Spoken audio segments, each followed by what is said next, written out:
வணக்கம் நண்பர்களே, எல்லாரும் எப்படி இருக்கீங்க இன்னைக்கு?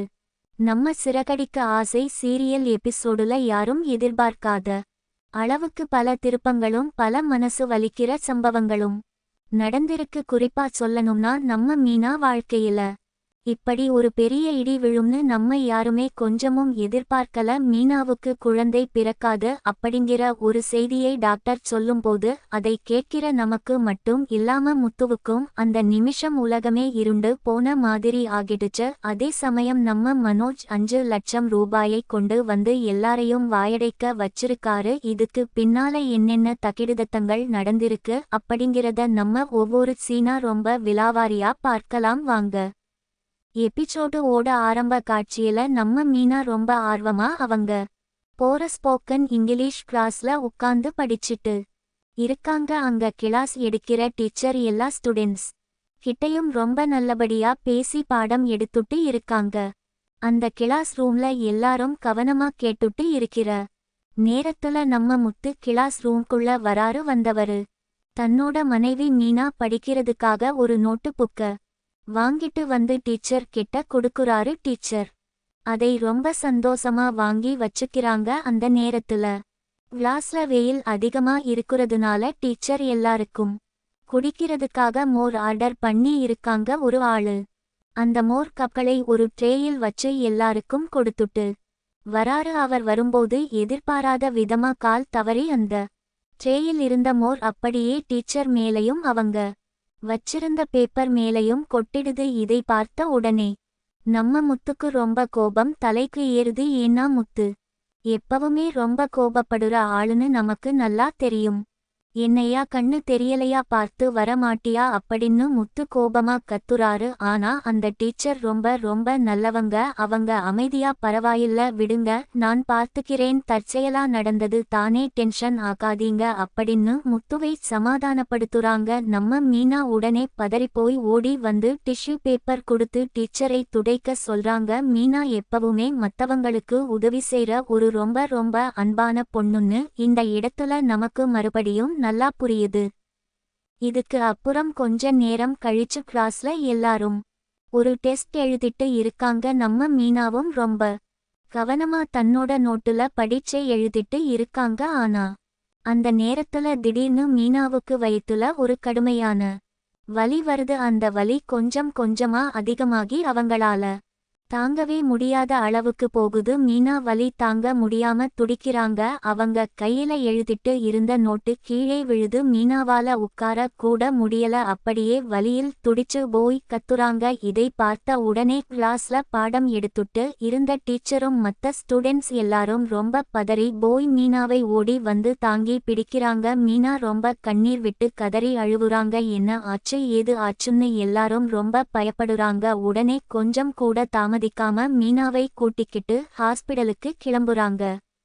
மீனாவை ஒரு ஆட்டோல ஏத்தி தாய் சேய் நலமருத்துவமனைக்கு கூட்டிட்டு போறாங்க. அங்க போனதும் மீனாவால நடக்க முடியாத காரணத்தினால வீல்சேர்ல உட்கார வச்சு உள்ள அழைச்சிட்டு போறாங்க. இந்த விஷயம் போன் மூலமா கேள்விப்பட்ட நம்ம முத்து அடிச்சு பிடிச்சுக்கிட்டு பதறி போய் ஹாஸ்பிடலுக்கு ஓடி வராரு. முத்து எப்பவுமே வெளிய பார்க்க ரொம்ப கரடு முரடான ஆளா தெரிஞ்சாலும் மீனா மேல அவரோட உசுரையே வச்சிருக்காருன்னு இந்த இடத்துல நமக்கு ரொம்ப நல்லா தெரியுது. முத்து ஓடி வந்து அங்க இருக்கிற டீச்சர் கிட்ட என்ன ஆச்சு, என் பொண்டாட்டிக்கு என்ன ஆச்சு, ஏன் இப்படி ஆச்சுன்னு ரொம்ப பதட்டமா கேக்குறாரு. அதுக்கு அந்த டீச்சர் அவங்களுக்கு திடீர்னு கிளாஸ்ல வயிறு வலி வந்துச்சு, அதான் உடனே ஸ்கேன் பண்ண உள்ள அனுப்பி இருக்கோம், நீங்க கவலைப்படாதீங்க அப்படின்னு சொல்றாங்க. முத்து ரொம்ப கவலையோடையும் பயத்தோடையும் வெளியே நின்னு காத்துட்டு இருக்காரு. இப்போ டாக்டர் மீனாவையும் முத்துவையும் உள்ள தங்களோட கேபினுக்கு கூப்பிடுறாங்க. டாக்டர் உட்கார்ந்து ஸ்கேன் ரிப்போர்ட் எல்லாத்தையும் ரொம்ப கூர்ந்து பார்த்துட்டு ரொம்ப அமைதியா இருக்காங்க. முத்து ரொம்ப பயத்தோட என்ன ஆச்சு டாக்டர், ஏதாவது பெரிய பிரச்சனையா, என் மீனாவுக்கு என்ன ஆச்சுன்னு ரொம்ப கெஞ்சி கேக்குறாரு. டாக்டர் முதல்ல நீங்க பயப்படாதீங்க, இது ஒன்னும் இல்ல, சாதாரண வலி தான்னு சொல்லிட்டு ஆனா அதுக்கப்புறம் தான் ஒரு பெரிய குண்டை தூக்கி போடுறாங்க. மீனாவோட கற்ப பையில ஒரு பெரிய பாதிப்பு இருக்குன்னு அவங்க சொல்றாங்க. முன்னாடியே எலெக்ஷன் நடக்கும் போது நடந்த ஒரு சண்டையில மீனா வயித்துல பலமா அடிபட்ட விஷயத்தை டாக்டர் ஞாபகப்படுத்துறாங்க. அந்த அடியால மீனாவோட கர்ப்பப்பையோட சுவர்களிலும் பாலோபியன் டியூப்லையும் ஒரு பெரிய அடைப்பு ஏற்பட்டு இருக்குன்னு சொல்றாங்க. இதனால மீனா இயற்கையாக தாய்மை அடைவது, அதாவது அவங்க கர்ப்பம் தரிக்கிறது ரொம்ப ரொம்ப கஷ்டம்னு டாக்டர் முகத்துக்கு நேரா சொல்லிடுறாங்க. குழந்தை பிறக்குறது ரொம்ப சந்தேகம்னு டாக்டர் சொன்னதும் மீனாவும் முத்துவும் அப்படியே உறைஞ்சு போய் சிலை மாதிரி நிக்கிறாங்க. டாக்டர் இந்த கொடூரமான உண்மையை சொன்னதும் மீனாவால தன் அழுகைய கொஞ்சம் கூட அடக்க முடியல. மீனா அப்படியே சத்தம் போட்டு கண்ணீர் விட்டு கதறி அழுவுறாங்க. எனக்கு குழந்தையே பொறக்காதா, என்ன எல்லாரும் மலட்டின்னு சொல்லிட்டு ஊர்ல அசிங்கப்படுத்துவாங்களே, எனக்கு தாய் ஆகுற பாக்கியம் இந்த ஜென்மத்துல இல்லையான்னு சொல்லி மீனா துடிக்கிறாங்க. முத்துக்கு உள்ளுக்குள்ள நெஞ்சே வெடிச்சிடுற மாதிரி ரொம்ப கஷ்டமா இருந்தாலும் அவரு மீனா முன்னாடி அதை காட்டிக்காம ரொம்ப ரொம்ப அன்பா நடந்துக்கிறாரு.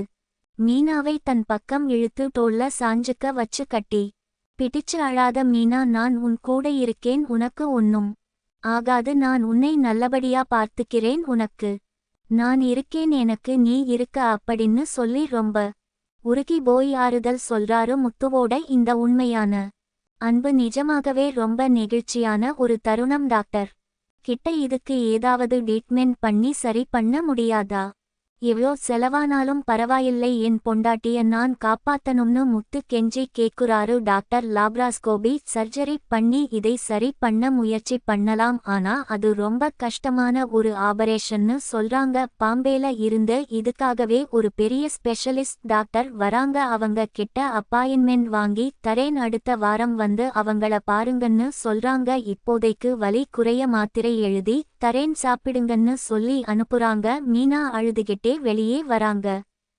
ஹாஸ்பிட்டல் வெளியே மீனா ஓட சொந்தக்கார அத்தை ஒருத்தவங்க வராங்க. அவங்க உள்ள இருந்து வந்த பொண்ணு கிட்ட, மீனா எதுக்கு இங்க வந்திருக்கா, கர்ப்பமா இருக்காளான்னு துருவி துருவி விசாரிக்கிறாங்க. அந்த பொண்ணு அதெல்லாம் இல்ல, அவங்களுக்கு வயிறு வலி, அதான் பார்க்க வந்தோம்னு சொல்லி சமாளிக்கிறாங்க. ஆனா அந்த அத்தை ரொம்ப கில்லாடி, அவங்க இதை எப்படியாவது கண்டு பிடிக்க நினைக்கிறாங்க. கண்டிப்பா இந்த விஷயம் நம்ம விஜயாவுக்கு தெரிஞ்சா மீனாவை வீட்டை விட்டு எப்படியாவது துரத்திடுவாங்க. விஜயா எப்பவுமே மீனாவை எதையாவது சொல்லி திட்டிக்கிட்டே இருப்பாங்க. இப்போ இந்த விஷயம் தெரிஞ்சா மீனாவை ரொம்ப கொடுமை படுத்துவாங்க. அது மட்டும் இல்லாம ரோகிணிக்கும் இது ரொம்ப வசதியா போயிடும். இன்னொரு பக்கம் நம்ம மனோஜ் தங்கி இருக்கிற ஷோரூம்ல ரொம்ப டென்ஷனா உட்கார்ந்து இருக்காரு. அவரு தலை மேல கை வச்சுக்கிட்டு ஏதோ பெரிய யோசனையிலையும் பயத்துலையும் இருக்காரு. அவரோட பாஸ் நியூமராலஜி படி உனக்கு நல்ல நேரம் வர போகுது, பணம் கொட்ட போகுதுன்னு சொல்லி போய் நம்பிக்கை கொடுத்துட்டு இருக்காரு. ஆனா மனோஜ்க்கு எப்படி இருந்தாலும் 5 லட்சம் ரூபாய் ரொம்ப அவசரமா தேவைப்படுது. அவரு ஏதோ பெரிய பிரச்சனையில போய் வாலண்டியரா மாட்டி இருக்காரு. முன்னாடியே கல்யாணம் ஆன விஷயத்தை மறைச்சு இன்னொரு கல்யாணம் பண்ண ஒருத்தன் மாட்டி ஜெயிலுக்கு போற நியூஸ் டிவில ஓடுது. அதை பார்த்துட்டு அங்க இருக்கறவங்கெல்லாம் இவனை சும்மா விடக்கூடாதுன்னு பேசுறாங்க. இதை பார்த்ததும் மனோஜ்க்கு இன்னும் பயம் பல மடங்கு அதிகம் ஆகுது. நம்ம ரோகிணிக்கும் மனோஜ்க்கும் இடையில கல்யாணத்துக்கு முன்னாடியும் பின்னாடியும் நிறைய ரகசியம் மறைக்கப்பட்டு இருக்கு. மனோஜ் ஏதோ ஒரு தப்ப பண்ணி நல்லா மாட்டி இருக்காரு. அப்போ சரியா அந்த இடத்துக்கு நம்ம விஜயா வராங்க. விஜயா வந்து மனோஜ் கிட்ட, ஏன் நேத்துல இருந்து வீட்டுக்கே வரல, பணத்தை ரெடி பண்ணிட்டியான்னு கேக்குறாங்க. மனோஜ் நாளைக்கு கண்டிப்பா 5 லட்சம் ரூபாய் எடுத்துட்டு வீட்டுக்கு வரேன், பணத்தை ரெடி பண்ணிட்டேன்னு பிராமிஸ் பண்றாரு. விஜயா இதை கேட்டதும் ரொம்ப சந்தோஷமா கிளம்பி போறாங்க. எபிசோடு ஓட கிளைமாக்ஸ்ல மனோஜ் அப்படியே ஒரு பெரிய பேக்ல 5 லட்சம் ரூபாயோட வீட்டுக்கு கெத்தா வராரு. விஜயா கிட்ட, இந்த பணத்தை நீங்க அந்த பார்லர் பொண்ணு கிட்ட கொடுத்து அவ கையெழுத்து வாங்கிக்கோங்க, அவளை சீக்கிரமா அனுப்பி வைங்கன்னு சொல்றாரு. இதை கேட்ட வீட்ல இருக்கிற எல்லாருக்கும் ஒரே அதிர்ச்சி. மனோஜ் உடனே தன் போனை எடுத்து யாருக்கோ கால் பண்ணி பணம் ரெடியா இருக்கு, வந்து வாங்கிக்கோங்கன்னு ரொம்ப திமிரா சொல்றாரு. இதோட இன்னைக்கு எபிசோடு ரொம்ப விறுவிறுப்பா பரபரப்பா முடியுது. நாளைக்கு இந்த சீரியல்ல என்ன நடக்கும்னு நம்ம கொஞ்சம் கணிச்சு பார்த்தா கண்டிப்பா 2-3 பெரிய ட்விஸ்ட் நமக்காக காத்திட்டு இருக்கு. முதலாவது, மீனாவுக்கு குழந்தை பொறக்குறது கஷ்டம்னு விஜயாவுக்கு தெரிய வரும்போது அவங்க கண்டிப்பா மீனாவையும் முத்துவையும் எல்லார் முன்னாடியும் அவமானப்படுத்துவாங்க. ஆனா ஸ்ருதி இதை பார்த்து கண்டிப்பா சண்டைக்கு வருவாங்க. ஏன்னா ஸ்ருதி எப்பவுமே குடும்பத்துல நடக்குற தப்பை தட்டி கேக்குற ஒரு தைரியமான பொண்ணு. ரெண்டாவது, மனோஜ் கிட்ட எப்படி இந்த 5 லட்சம் ரூபாய் ஒரே நாள்ல வந்துச்சுன்னு ஒரு பெரிய கேள்வி இருக்கு. அவரு ரோகிணியோட ஏதோ ஒரு பெரிய ரகசியத்தை கண்டு பிடிச்சாரா இல்லனா வேற யாரையாவது ஏமாத்தி இந்த பணத்தை வாங்குனாரான்னு நாளைக்கு எபிசோடுல தான் நமக்கு முழுசா தெரிய வரும். மூணாவது, முத்து தன்னோட காதலையும் பாசத்தையும் மீனாவுக்காக காட்டி தன் குடும்பத்தையே எதிர்த்து மீனாவுக்கு அரணா நிப்பாரா இல்லையான்னு பார்க்க நாமெல்லாம் ரொம்ப ஆவலா காத்துட்டு இருக்கோம். இந்த சீரியல் இப்போ ரொம்ப சுவாரஸ்யமா விறுவிறுப்பா போயிட்டு இருக்கு. தொடர்ந்து எல்லாரும் பார்த்து என்ஜாய் பண்ணுங்க. நம்ம மீனா வாழ்க்கையில ஆரம்பத்துல இருந்தே பல கஷ்டங்களை அவங்க சந்திச்சுட்டு வராங்க. கல்யாணம் ஆனதுல இருந்து மாமியார் விஜயா படுத்துற பாடு கொஞ்ச நஞ்சமா என்ன. மீனா எவ்வளோ தான் நல்லதா செஞ்சாலும் அதை குத்தமா தான் விஜயா பாப்பாங்க. முத்துவோட கோபம் ஒரு பக்கம் இருந்தாலும் அவரோட உண்மையான பாசம் தான் மீனாவுக்கு ஒரே ஆறுதல். மீனா ஒரு மென்மையான மனசு கொண்ட பொண்ணு. ஆனா அவங்க மனதளவுல ரொம்ப தைரியமானவங்க. இத்தனை கஷ்டங்களையும் தாங்கி தன் குடும்பத்தை எப்படியாவது சேர்த்து வைக்கணும்னு அவங்க போராடுற விதம் நிஜமாவே பாராட்ட வேண்டிய ஒண்ணு. ஆனா இப்போ வந்திருக்கிற இந்த குழந்தை இல்லைங்கிற பிரச்சனை அவங்க மனசை சுக்குநூறா உடைச்சிருக்கு. ரோகிணி எப்பவுமே தன் பிம்பத்தை காப்பாத்திக்க தப்பு மேல தப்பு பண்ணிட்டு இருக்காங்க. அவங்க செஞ்ச தப்புகள் எல்லாம் வெளிவர நேரம் நெருங்கிடுச்சு. மனோஜ் வேற இப்ப புதுசா 5 லட்சம் ரூபாயோட வந்து நிக்கிறாரு. இவரு உண்மையிலேயே திருந்திட்டாரா இல்ல ரோகிணி விரிச்ச வலையில திரும்பவும் போய் விழ போறாரான்னு இனிமே தான் பார்க்கணும். குடும்ப அரசியலும் உணர்வுபூர்வமான பல போராட்டங்களும் நிறைந்த இந்த சிறகடிக்க ஆசை சீரியல் இனி வரப்போற நாட்கள்ல இன்னும் பல சுவாரஸ்யமான காட்சிகளை நமக்கு தரப்போகுது. மீனாவுக்கு இந்த கஷ்டத்துல இருந்து விடுதலை கிடைக்குமா? முத்து தன் மனைவியை எப்படி இந்த சமூகத்து கிட்ட இருந்தோம் தன் குடும்பத்து கிட்ட இருந்தோம் காப்பாத்த போறாருன்னு பொறுத்திருந்து பார்ப்போம்.